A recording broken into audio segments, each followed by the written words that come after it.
Let's dive into Jira and master the skill of logging tickets, the backbone of any well-organized project. First, locate the Create button, often prominent on your Jira dashboard or within your project's interface. Click it. This is where the magic begins. Now, the Create Issue window appears. The first step is selecting the correct project. Ensure you choose the project relevant to your task. Then, select the appropriate issue type. Is it a bug, a task, a story, or an epic? Next, craft a concise and informative summary for your ticket. This is your ticket's title, so make it clear and descriptive. Think of it as the headline for your task.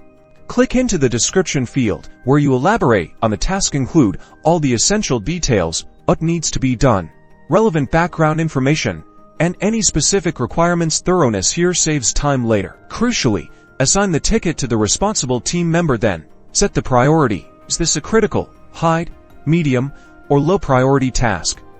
This helps the team prioritize work effectively. Don't forget optional fields. Use labels to categorize your tasks, making them searchable. Set a due date, which helps with keeping track of deadlines. Once you have filled in the necessary fields, click Create. Congratulations, your ticket is now logged. A well-logged ticket provides clarity and keeps projects on track. It is your commitment to efficient teamwork and thorough documentation. Logging tickets with accuracy is how they are easy to track and update. Now, you're ready to make Jira work for you.